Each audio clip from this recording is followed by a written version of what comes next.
I am absolutely delighted to introduce our highly anticipated speaker, Dr. Rosemary Beebe. As I think we all know, she's a distinguished professor of Spanish literature at Santa Clara, and without question, the most gifted linguist that I think I know. She is working on a biography of our namesake, Father Catala, and she's going to scold me because I know I've mispronounced. Which will be the subject I of wondered your talk. if you were going to get away with that. In private, she's told me that her research has revealed that he's a pretty interesting cat, so I think we're going to hear more about that as we go. She is joined on this call by her husband, Bob Sankiewicz. Hi, Bob, as well as her parents. So let's give a warm welcome, a warm Catala welcome to her family for being with us. And lastly, I want to thank Father Eng for tipping us off to Dr. Beebe's project. As she's already mentioned, he could not be with us today for this presentation, so we are recording this so that we can send it to him. Dr. Beebe, thank you for being with us today. May I turn it over to you? You bet. I want to say thank you for your patience. We were supposed to do this last year, but COVID got in the way. So I'm really excited that I got invited back. And I look forward to talking to you today about this amazing man, Father Mahin Matias Catala. We will have a little practice on the pronunciation of his last name, maybe after we're done, just a choral pronunciation. This is so nice to welcome all of you into our home. Here I am in my office and Bob's in his office. This is a research central at the Beebe Sankiewicz house. It kind of reminds me of that old show, Edward R. Murrow, This Is Your Life. You know, they're coming into our house, but actually we're not going to be talking about our lives. We're going to be talking about, or I'm going to be talking about the life of Father Mahin Matias Catala. And with that, I'm going to share the screen. We'll get that going. Okay, 1 minute. All these buttons we have to push here. There we go. So hopefully you all have that first slide. Well, Father Mahin Matias Catala was the second longest serving missionary at Mission Santa Clara. He arrived at the mission in 1794. Where do you think she was going to sit down? I'm sorry, somebody. I'll get back to that.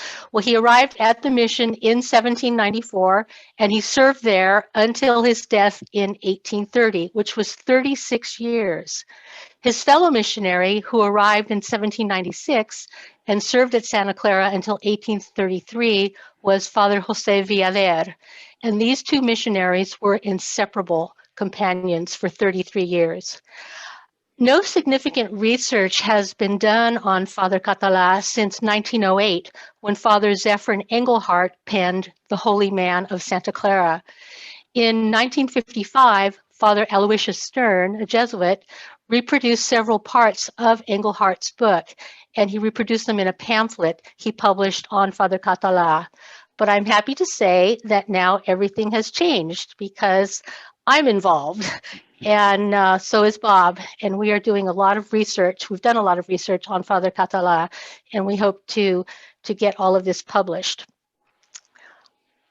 Mahin Matias Catala was born on January 30th, 1761, along with his twin brother Pedro in Montblanc, in the province of Tarragona, you see here, the province of Catalonia and the Archdiocese of Tarragona. Montblanc was founded in 1163. By the 13th century, it was one of the most important towns in Catalonia.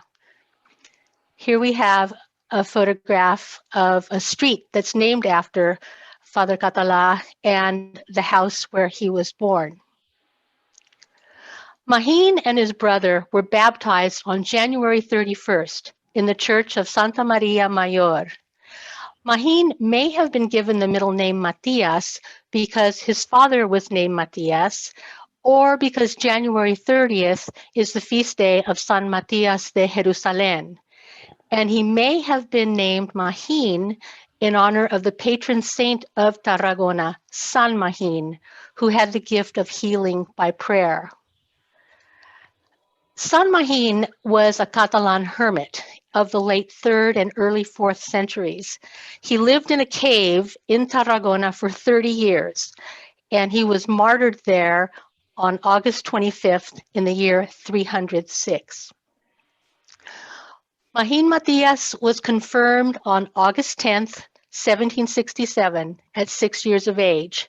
10 years later, on April 4th, 1777, at the age of 16, he entered the Order of Friars Minor, and he took the habit of St. Francis at the Convento de San Francisco in Barcelona.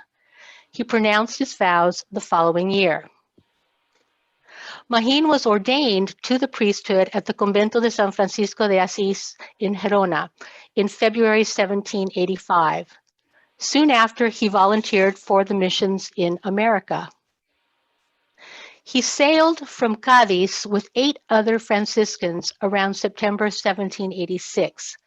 Upon leaving Spain, he was described in a government report as a man of good build, dark hair, gray eyes, a thick nose, a divided beard, and a scar on the left side of his face next to his ear.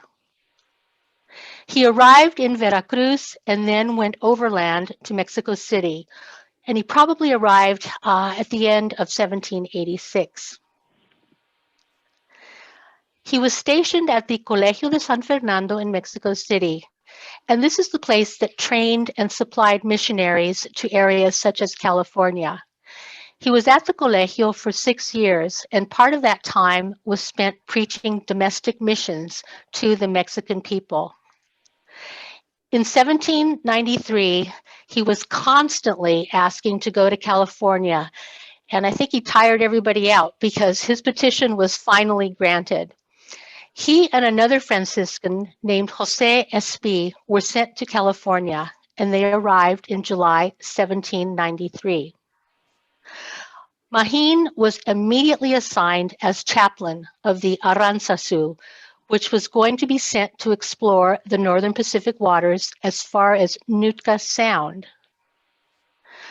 By the late 1780s, Nootka Sound was the most important anchorage on the northwestern coast, and the area actually became a bone of contention between Russia, England, and Spain, who all made moves to occupy this area for good.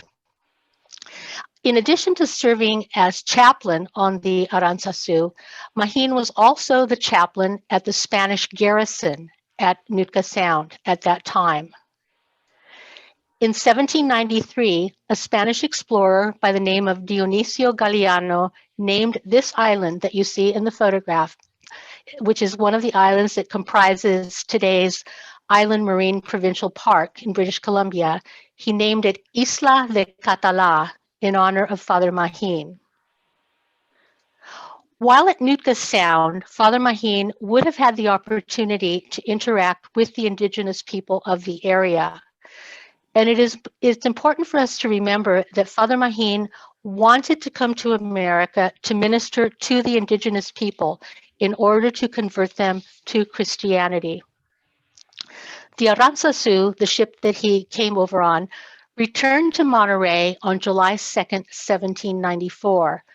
Governor Jose Joaquin Arriaga asked Father Mahin to accompany the vessel on a second voyage to Nootka Sound, but he declined because of the hardships that were involved and because he was primarily interested in serving as a missionary to the indigenous people of Alta California. After a brief stop at San Francisco, Father Mahin was assigned to Mission Santa Clara. And here you have his first baptismal entry. And now I have a close-up view, and I transcribed that for you to see on the screen, but I'll read you my translation. I won't make you do that on the fly.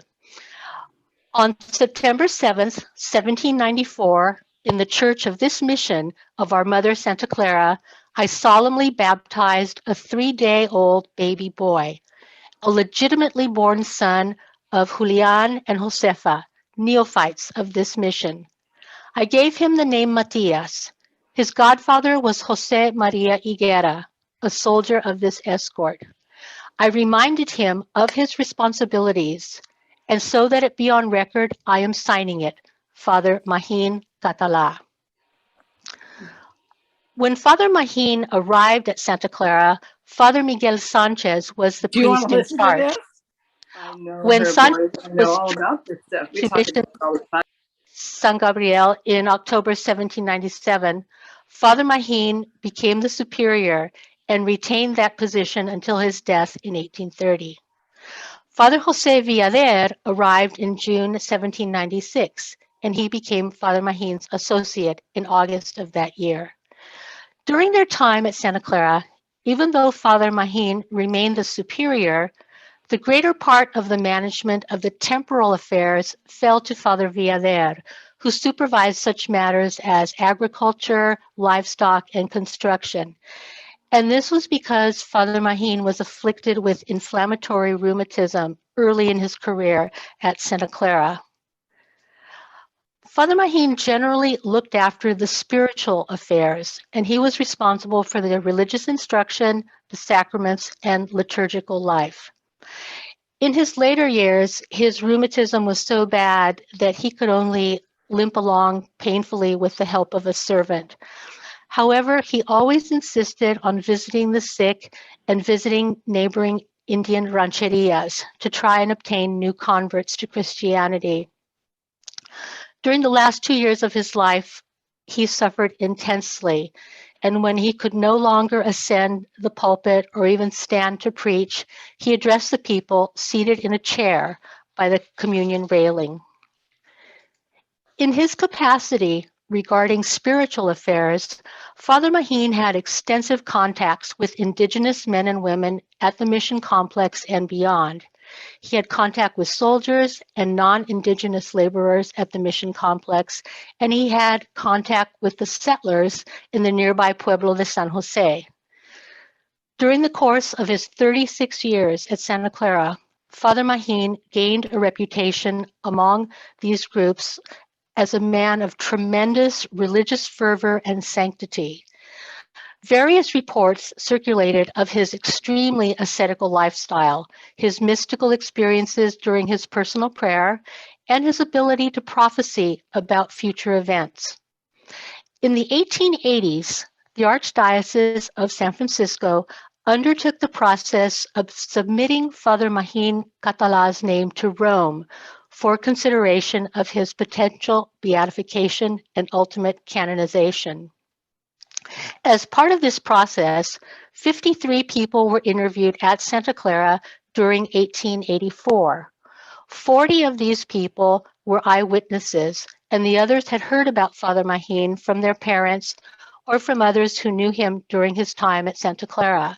And if you take a look at this slide, you'll see a lot of names that will be familiar to you. You see the name Sepúlveda, Pacheco, Peralta, Bernal, Hartnell, many, many names that we see on street signs today, actually, and freeway exits. Now, in terms of these eyewitness reports, we really have to be very careful when we use them, because many of these people are recalling things that happened 50 or more years ago. And sometimes our memories fade or they change a bit. So in terms of what these folks had to say and what was written down, we have to be judicious in how we use this information. I'm not doubting what they're saying, but I think we have to be very, very careful, because 50 years is a long time to remember events that happened when you were much younger. The interviewees were a diverse group, which included both Indigenous and Mexican men and women. The interviews were conducted in Spanish, which was the first language of the majority of those who had been contacted. Most of the individuals who were interviewed were fairly ordinary people. And as I mentioned before, they included longtime residents of Santa Clara Valley, such as the Bernal, Alviso, and Pacheco families. I'm going to share with you descriptions of Father Mahin that were taken down in these testimonies, descriptions which I have translated. Each of the people interviewed were asked the same questions, so there is uniformity to the interviews, and it's not like somebody just could go and talk about anything they wanted to. There's a structure to the interviews. Each interviewee was asked to describe Father Mahin, how they remembered him, what he looked like, etc. And the consensus was that he was a man of regular height, a very thin face, pale. He always kept his head covered, especially when in the presence of women who hardly ever saw his face except from afar when he would be preaching or celebrating Mass. His manner of dress, he always wore his habit and sandals, and many of the people stressed that his habit had been woven by the Indians. He did not eat very much. He would have a little bit of soup, meat or corn with milk or vegetables, very little food. Most of the time, he would fast on bread and water. The only time he would eat would be when he was away from the mission, when he would go and tend to the sick. I obtained this photograph from History San Jose, and I have to caution you that I have no evidence that this was Father Mahin's actual room, but it is interesting to take a look at it. This leads me to what the interviewees said about his living accommodations. They said that he had two rooms, one where he would receive people and the other where he would sleep. The floors were made of brick. In the room where he would receive guests, there was a small sheepskin rug and several small wooden benches where the visitors could sit, and where children and Indians would sit when he would teach them the doctrine and how to pray. There was a crucifix in the room, an image of the Virgin, as well as a small table and an ordinary wooden chair. This photograph of Father Serra's death cell at Carmel Mission kind of gives you an idea of what Father Mahin's quarters may have looked like. In his bedroom, he had a few books, a skull, a mattress filled with straw, an ordinary blanket, and a piece of adobe for a pillow. He had one clay dish and a spoon made from an antler. His work schedule was the following. He would preach every Sunday, and on feast days, he would preach in San Jose and Santa Clara. He would preach in Spanish for the Spanish-speaking congregants and for the Indians who had learned Spanish. After Mass ended and all the Spanish speakers had left, the Indians who did not speak Spanish would stay and they would pray with him alone. Or sometimes he'd have an interpreter there so that they could be taught in their native language. At the end of his sermons, Father Mahin would always hold either a crucifix or a skull in his hand, and he would use one of these props to impart a lesson to the people. For example, one of the lessons that he imparted when he was holding the skull was the following. He would talk to the skull and he'd ask it questions. Where is your hair? Where are your earrings? Where is your silk dress? You have nothing left except for these bones. And the lesson that he was trying to impart was that material possessions are not important and vanity is a sin. He was said to have taught all the children a very special lesson about sin. And this is what he said. Whenever you are tempted to sin, you are whipping Christ, and he is telling you through his tears, Hijo, don't whip me anymore. Even though Father Villader was a very good priest, Father Mahin heard many more confessions, especially when he was in good health. Everybody wanted him to hear their confession, and the reasons are the following. The people said that he treated both men and women with great kindness and he gave them good advice. They added that Father Mahin never became impatient with them and he would encourage them with kindness and love. In addition, the type of penance that he would impart was always in proportion to the sin. One witness, Nazario Galindo, said that Father Mahin did give harsh penance.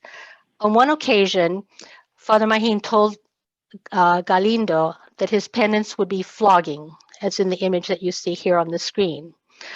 Galindo said in his testimony that he remembered that the whip had knots in it. Galindo said, "Padre, this hurts so much." Father Mahin responded, "But the suffering in hell is worse." So I think he kind of had a bit of a sense of humor too. At any time of the day, no matter how near or far, whether they were Indians or gente de razón, basically any non-Indian person, Father Mahin would always walk to visit the sick unless they lived very far away, and then he would acquiesce. They would have to force him basically to ride in a carreta made by the Indians.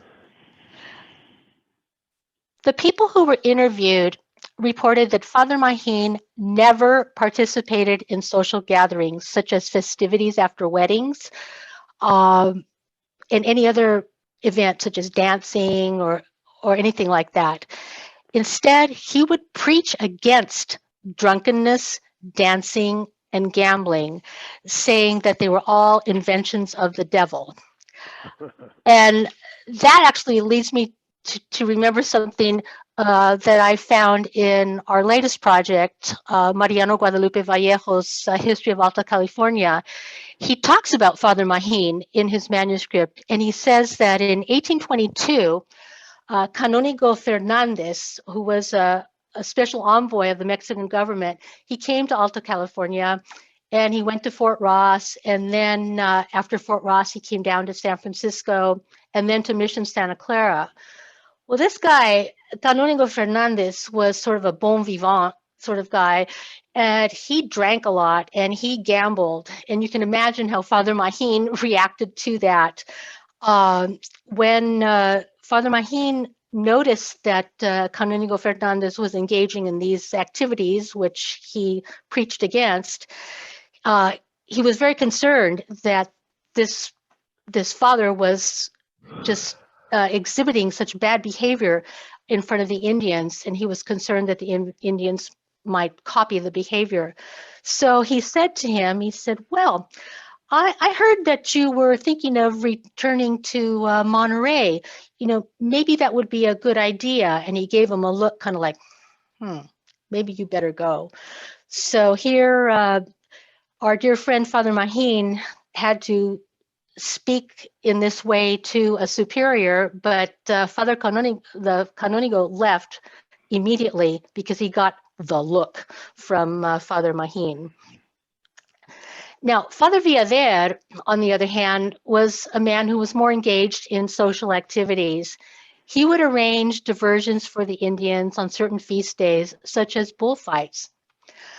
Father Mahin would not accept gifts or money for himself. He did, however, encourage everyone to pay their tithes and to donate the first fruits of their harvest.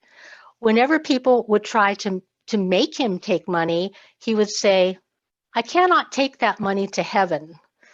That kind of reminds me of something my dad has said in the past. My dad says a coffin isn't lined with pockets, so you can't take things with you. So that kind of reminds me of Father Mahin. Anyway, Father Mahin's favorite place to pray was at the foot of the small altar with the large crucifix. A very religious Indian named Gorgonio, who was a beloved page of Father Mahin's and assisted him until he died, said that Father Mahin spent a lot of time in the church, day and night.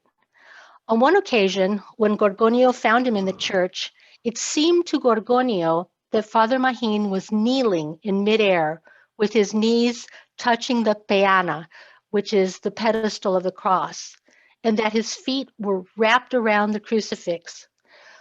Gorgonio said that he noticed that Christ's arms were no longer affixed to the cross because he was embracing Father Mahin. Gorgonio said, "I am a Christian and God hears me.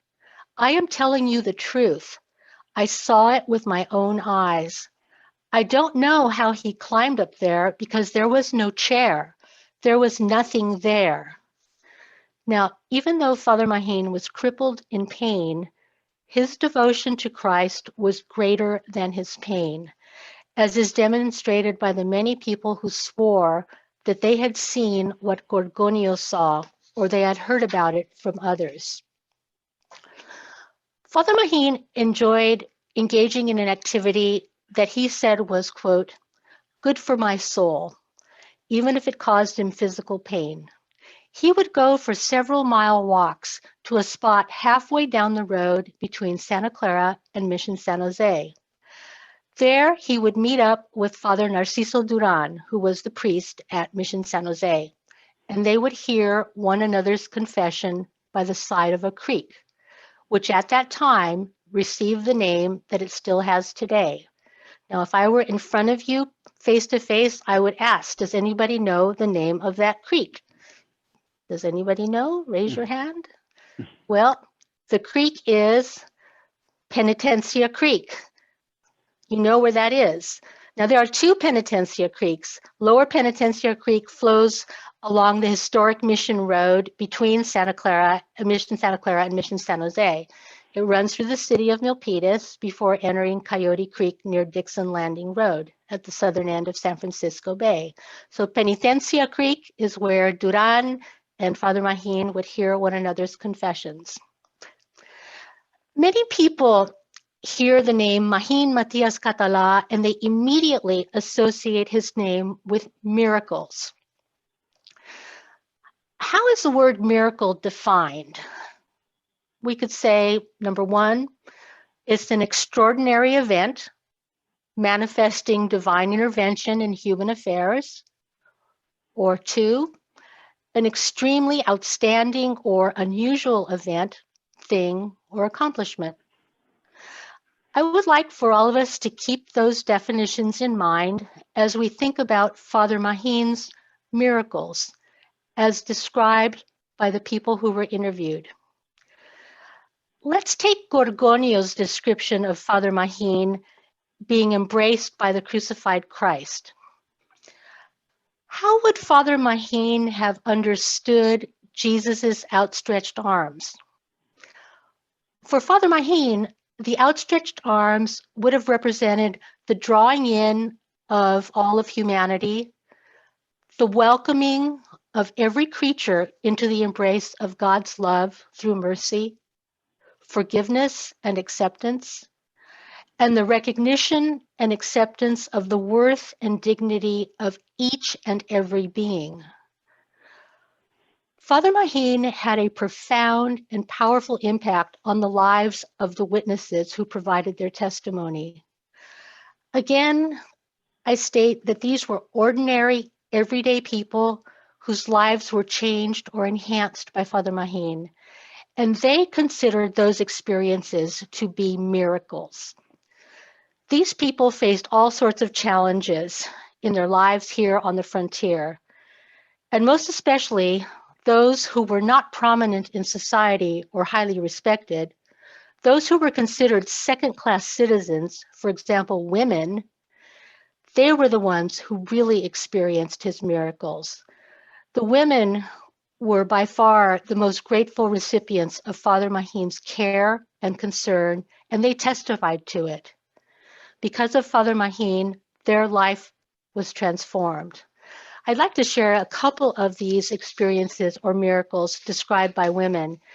And I'd like for you to think about them, and I'm interested in how you react to this.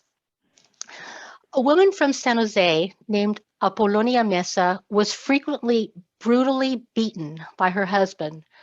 On one occasion, he actually tied her up like an animal. Father Maheen found her and offered to untie her, but she told him not to do it because her husband would surely kill her. Father Maheen said, "Tell him that Father Maheen untied you." When her husband returned and found that she was untied, the woman told him who had done it. The result was that the husband never tried to beat her again, and for her, this was a miracle. Women in labor were firm believers that Father Maheen could perform miracles. Women who were really going through a tough labor and those who were in danger of dying during childbirth would ask Father Maheen to hear their confession. Many witnesses recount that after hearing the woman's confession, he would let her touch his cord or his habit. All the witnesses swore that these women had safely delivered their babies. This was a miracle for them. Even after he died, Father Mahin's relics, pieces of his habit, the nails of his coffin, for example, gave women comfort during times of hard labor, and this helped them deliver their babies safely. During the last 3 years of his life, Father Mahin suffered terribly from rheumatism and gout, but nobody ever heard him complain. He suffered with patience and inner strength. When people would see him walking with great difficulty and knowing full well that he was suffering, they would say, "Padre, you're not well." And he would respond, "Don't worry. When it's time for me to die, I'll let you know." Kind of sounds like Sarah. He did the same thing. The Indians who were taking care of Father Mahin during his last illness said that during the night before he died, Father Mahin would call out to them every so often, reminding them that they had better not fall asleep because he wanted them to let him know as soon as they saw the morning star. And the morning star is Venus, which is visible in the east before sunrise. They did as he asked, and he then told them, "Have Padre Jose come to pray with me. It's my time." Again, they did as he asked, and Father Mahin died shortly after. Here we have the death entry in the Libro de Difuntos, the death entry for Father Catala. In this death entry, Father Villader writes, "On November 22nd, 1830, at 7 o'clock in the morning, Father Mahin Catala handed over his soul to the Creator. He had gone to confession and taken communion many times during his long lifetime. His entire life was exemplary, industrious, and edifying, and even more so in his death. The funeral was well attended by the Indians of Santa Clara, as well as settlers and townspeople of San Jose. The people's grief was evident by the amount of crying that could be heard during and after the funeral.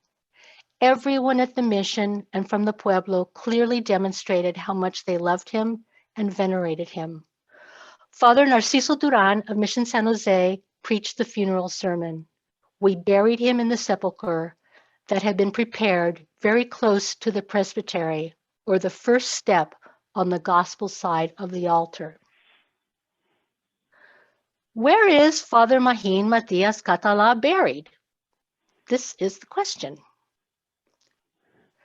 Father Walsh wrote in his 1940s guidebook on Mission Santa Clara the following: "Father Mahin's remains, enclosed in a metal box, were dug up after the fire of 1926 and after due authentication, reinterred in their present location." Father Walsh did not specify what was meant by present location.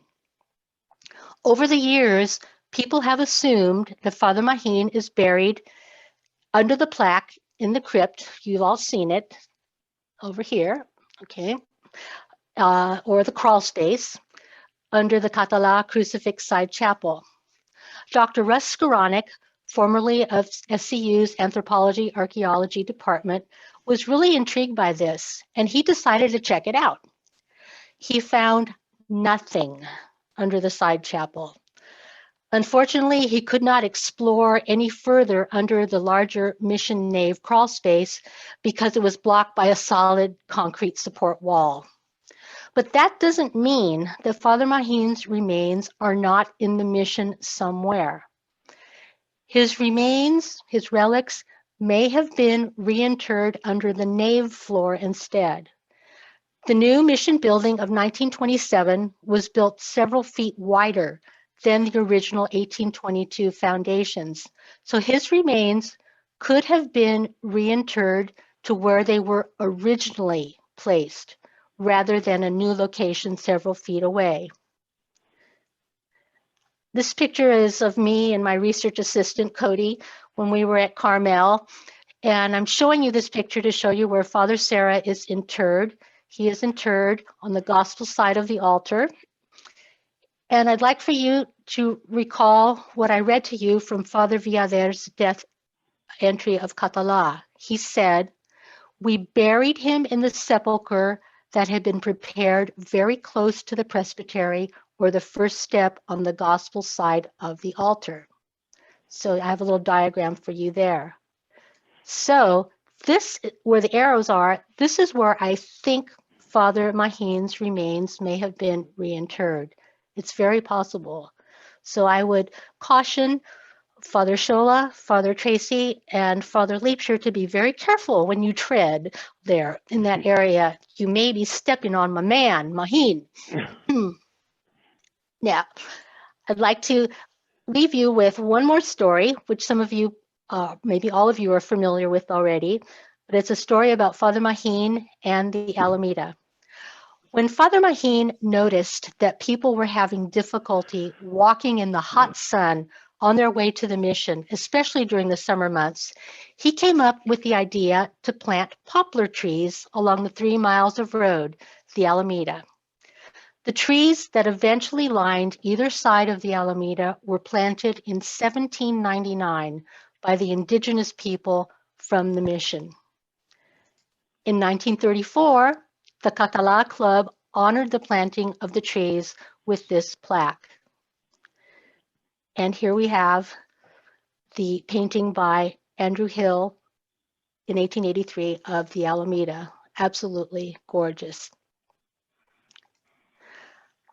I hope that you have enjoyed my introduction to Mahin Matias Catala, the man behind the myths, the man behind the miracles. He's a fascinating, fascinating person, a man with a real sense of humor, a quick wit, rather droll. And I have found it so interesting to work on all of the documents written in Spanish about Father Mahin Matias Catala. I do want to thank a few very important people who have made this project possible. They've made it possible for me to do this along with Bob. The first person is Father Eng. Without him, none of this would have happened. He and I had a conversation in March of 2018 about Father Catala, about the documents in the archives and special collections here at Santa Clara University, documents that are in boxes and that are not being consulted because people are not necessarily trained to do a lot of translation in Spanish from the 19th century. And I was very excited to talk to him about this, and I offered to work on it. This is right up my alley.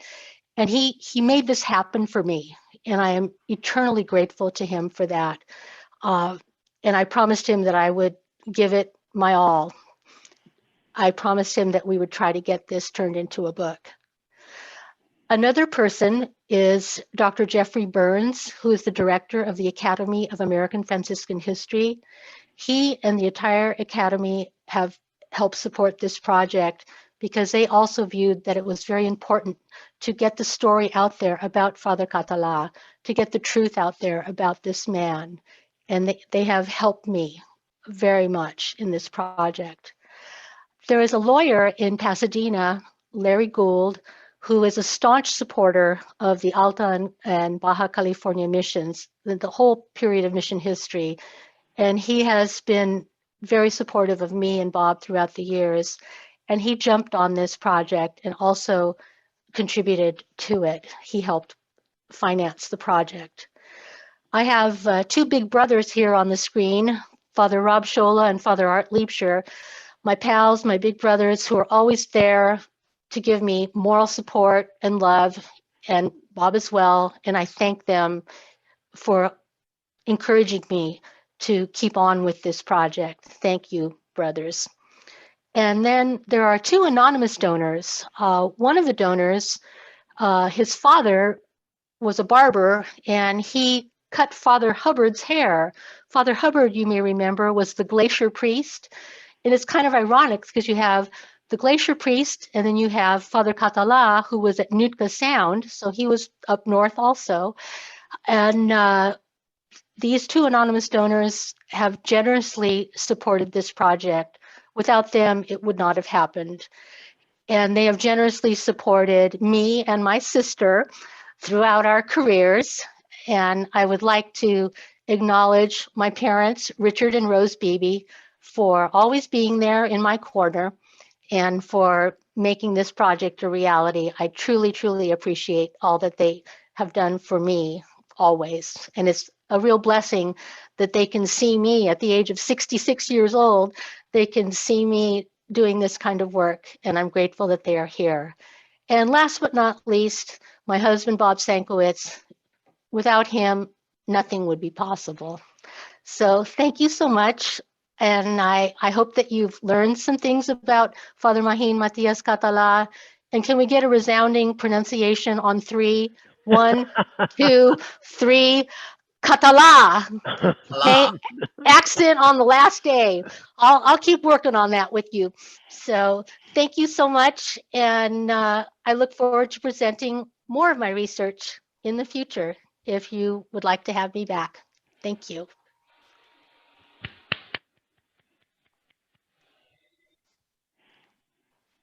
You can also do this. You want to clap? Okay.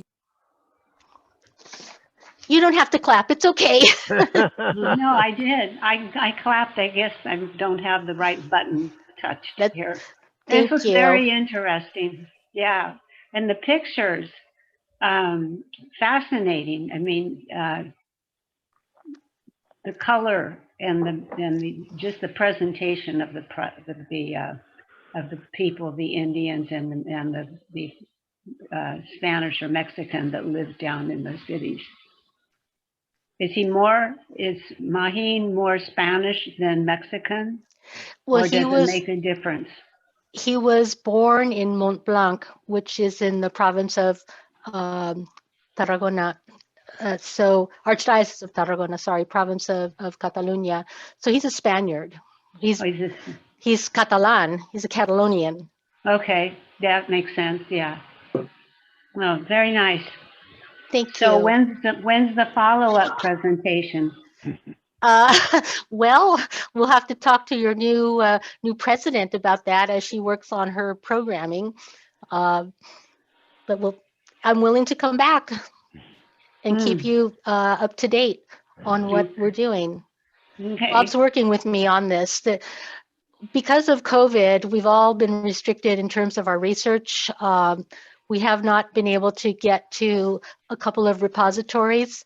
For example, there is documentation in Rome, and I'd like to take Father Sciolla with me because of his linguistic skills in Italian, and take Father Liebscher with me because he knows the Pope. So maybe we could get an audience with the Pope. That would be great. But I know that there's material there. One of the Franciscans, a friend of ours, Father Bill Short, looked into it for me. And I'd like to be able to see the material personally and transcribe what is necessary. And then I'm hoping that in the not too distant future, Bob and I can get down to Mission San Fernando to see Monsignor Weber. He is the director of the archival center there. And I suspect that there might be some more information down there. Father Eng said that he would help with that. And but again, because of COVID, all of these places have been closed. But fortunately, we have mined the special collections here at Santa Clara. We've worked at the Chancery Archives in Menlo Park, and we're hoping to get back there. And then, Bob, you were going to mention something else, I think, about yeah. Archbishop? I mean, we'd like to try to get to.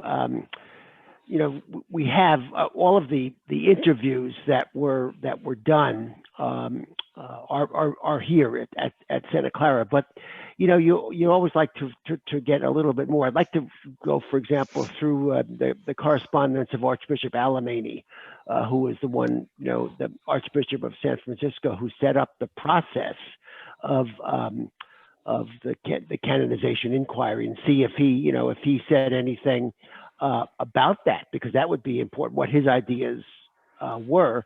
And similarly, down in Los Angeles, Archbishop Amat, or Bishop Amat, who was the Bishop of Monterey and then became the Bishop of Los Angeles, his correspondence might have some things as well. And we'd also like to try to find out if we could, so all of these documents were sent over to Rome, and then kind of nothing really, what Happened. how they were received by the Congregation for Saints over there. Some of those documents, have a time span where they're not available, but the Catala documents should be available. And Brother Bill Short, whom Rosemary referenced to us, we've actually been down in the archival room in the basement of the general headquarters of the Franciscan Order in Rome, where all of these things are kept. But we only were there for one afternoon, so we didn't get a chance. We were doing Sarah stuff at that point, and we didn't get a chance to really do the Catala stuff. So we'd like to, if we could, get down there and do that. So, we're talking a couple of years before the book is ready to be presented to a press. Our current project is on Mariano Guadalupe Vallejo, and we're kind of finishing that. Actually, Vallejo, as Rosemary mentioned, he has a story about Catala. You want to tell him what the story is about when he was in the pulpit, Rosemary? Yeah, when he was there in the pulpit, he said to everybody, we must stop. We must pray for one of our congregants who is going to die. And what was happening along the road was a young boy, I believe it was from the Berryessa family. He had fallen off his horse and broke his neck and died. And shortly after, not too long, maybe 10, 15 minutes later, people brought the body to the church. So he had a sense that something had happened. His sixth sense told him that someone had died. So this is one of the miracles that people talk about in the testimony. Yeah, and the fact that Vallejo put this in his History of California indicates that, Vallejo at this point was in Monterey or San Francisco or Sonoma, so he was never really stationed at Santa Clara. But it shows how well known and how well respected Catala was throughout Spanish and then Mexican California. Do you have students that are eager to work with you and follow up on your research? No, my teaching is done now. I'll be done in August. I'll be like you, Martha. I'll be retired. Get those doggies out and we'll have a tea party. Right. But when it comes to this kind of research, in the past, Bob and I taught courses on historical translation, and we work with documents from History San Jose, 19th century documents. But these documents, the Catala documents, are a lot more difficult to understand. I could never have tackled this project, let's say, 20 years ago, 25 years ago. You need to have a lot of experience. You need to know who these people are. And the language. And when I saw the whole list of people, when I typed the list, it was like seeing a bunch of old friends. It's like, oh yeah, the Sepulveda, the Pachecos, all these people. So I'm very happy that this project came to me now at this stage of my career, because I feel like I have the experience to do this. So to answer your question, no, I'm not working with any students. I did that. We trained them several years ago, and many of them have gone on to do work in translation, the court translation and different things like that. But this is me and my partner in crime, not the four-legged one, the two-legged one. And we're just loving this project. This is what we do. Like Bob mentioned about going to being in Rome and going down to the basement there to look at the Sarah documents. Oh my God, that is so exciting. And you're all probably thinking, God, woman, get a life. But it's so exciting to go down and to be able to hold these folders and look at these documents, and it's all dusty. And it's just, you think like, who held this? When was the last time it was ever opened? And it's what we love doing. It excites me. I mean, you can tell it's what I like. It's what I've been trained to do. So, and I'm just so happy that we can share this with you because you're interested in it. And I really do hope that you will leave here today with more information about Father Catala, seeing what a neat guy he was. I mean, he was funny. There are a lot of other things that I could have mentioned today. He had a very dry sense of humor, and you don't want to get on his bad side either, especially if you're Canonigo Fernandez and you're drinking and gambling and, misbehaving, getting that look. So anyway, I'm just really happy to have been able to be here with you today. I just wish it had been in person, because then I could have asked you some questions. Yeah. Rosemary, I can remember so fondly that Excuse day me, we Kathy. ran into you on campus, and you were just going to go meet with Father Eng. Oh, yes, Remember? I This is do. Kathy. I do. Yeah, that was such a great meeting that Father Eng and I had. We talked about this project and how it was a perfect fit for me and for Bob, and how much he felt we could do this and how he wanted us to do it. And it's just the nicest thing he ever could have done for me. I'm grateful. Well deserved. Thank I you. would like to suggest that if you have a question, if you could please raise your hand so that we don't have people trying to talk all the time or over one another. So if you do have a question, please raise your hand. Okay. I'm not going to test you. I do happen to have I do happen to have a question though, Dr. Beebe. It's Rosemary, not so Dr. Beebe. I think thank you, Rosemary. So Father Catala is he is on the road to sainthood, isn't he? Not yet. How far along is he? He's not on the road to Mhm. sainthood yet.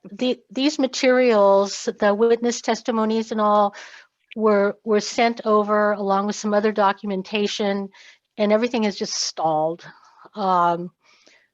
It's not going anywhere right now, and I'm hoping that when we get the biography out and get all the documentation out, that maybe things might move along. But supposedly things got lost, and it's not going anywhere. Yeah, what happened was that in the Franciscans, their focus shifted. The documents were sent over about 1910 or so, I think, and what happened is that in the U.S. For a variety of reasons, Serra, Junipero Serra, became kind of the preeminent Franciscan. So the Franciscans themselves kind of shifted their emphasis to the canonization of Serra, and the Jesuits, were here at Santa Clara after the fire. And then the Depression hit and everything like that. Then the university was in very, very dire straits. There was no Jesuit who was willing to, who was able really to pick up the standard. So the Franciscans were on Serra, and the Jesuits had other things to do. So nobody really followed up. And at one point I found a letter in the archives. I forget what I was doing, but I found a letter in Father Spearman's collection of papers, and actually Father Spearman asked Father Donahoe, when Father Donahoe was the president, hey, could you write to Rome and find out if anything is happening to Catala? And so Father Donahoe did. He wrote to Rome, he wrote to the Secretary of State, and he actually got an answer from the cardinal, and the cardinal said, no, for the last number of decades, nobody has asked anything about it, so nothing is going on whatsoever. And as far as I know, that's pretty much still the case. Okay, thank you so much for that explanation. Thank you, and what a fabulous talk you gave us, Rosemary. Well, thank you. I'm glad just you enjoyed it. wonderful. Very much so, very much so. Thanks. I love history for one thing, so yeah. In fact, Bob, my husband and I have taken several of your classes in the past, Oh, the Osher classes. and thoroughly enjoyed them. Oh, well, thank you. Yes, I Yep. hope that the Mhm. next, my next Osher class is scheduled for next winter quarter, and hopefully that can be in Guadalupe Hall. We'll just keep our fingers crossed. Oh, definitely. Yeah, right. Definitely. Thank you Well, again. God only knows. Anybody else have any questions? I Well, only thank can you. see one screen, so, oh, Joan, Joan Stoker. Joan, Am I acknowledged? Yes? go. Okay. I have a question Mhm. as to his description. He was described as pale and slim or thin faced. Is he of the same stature as Father Sarah, or is that just the stature of most of the Franciscans at that time? And that was my first question. And my second comment is that man was a good feminist man. He worked for the women. We really do have the right name. I mean, he was for the women way before the men were for the women. So yes, thank you, Rosemarie. That was the best thing I got out of it. I know he's holy, good. okay, but he was for the women. Well, Okay. first of all, in terms of his height, I got the impression through the descriptions that he was not a very tall man. They just said regular height. So he may have been maybe Father Sarah's height, maybe more like me. I'm about 5'4". That's not super tall, but probably like that. I don't have anything more specific than that.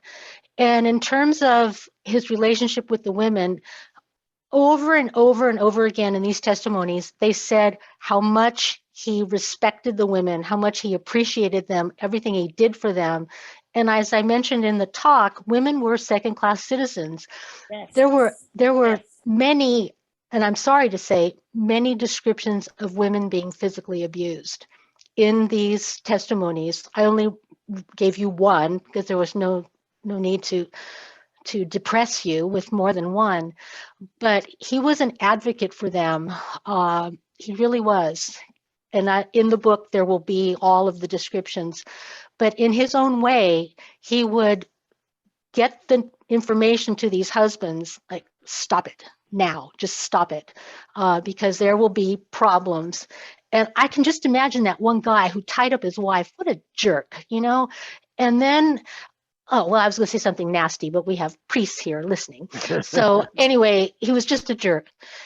But there must have been something about Father Maheen that scared the living daylights out of this guy, because he never did touch her again. And when I asked you to think about this, about what are miracles, a lot of people think miracles, hocus pocus kind of stuff. I think there's a lot. You can interpret the term miracle in a lot of ways. And I think for these women, for that particular woman, Apolonia Mesa, that was a miracle. He stopped beating on her. And the women who were having trouble with their labor and delivery, being with Father Maheen, having him hear the confession, touching his habit, or his cord, there was something about that was miraculous for them. And I hope that came through in what I was trying to explain to you, to share with you. I think that people can be saintly and can be holy in so many different ways. And I think he really was a holy man here at Santa Clara. He was committed to the indigenous people. He treated them with kindness. That comes out in the testimonies. He had his quirks like we all do. I mean, he never wanted women to see his face, and he had the sense of humor and all. But he was a good man. That's my impression from the documentation. There may be others who say other things, but based on the evidence that I've seen. So, yeah, he was the first feminist. I agree with you, Joan. I'm really excited because I mean, holy man is nice and that's good and okay, but yes, we're named for the right person. We're a group of women and we haven't had a voice on campus, and then finally our voices are growing and our presence is growing and growing, and it is a very perfect name to be used for our club. I agree. I was so glad to be able to share the women's experiences with you. So it works. And how do you say his last name again? Catala, like falala, Catala. Very good. A+. Well done. Joan, you really said it well. You really, absolutely, kudos to you. You really said it well. We are very fortunate, super fortunate. Anybody else have any questions? Okay, well, I know that Rosemary and Bob probably have things to do as well as Father Arthur, so, and Father Jack. So I will just end this with stay safe, stay healthy. Already given, please make your donation to Catalyst Day of Giving. And don't forget, we can do this. We can do this. We can meet our Charlene? goal. Thank you so Charlene, much, Rosemary. Thank you. Yes, who? Mary. our Yeah, leaderboard, Mary. we're at $13,800, guys. So we're doing Good. well. But Good work.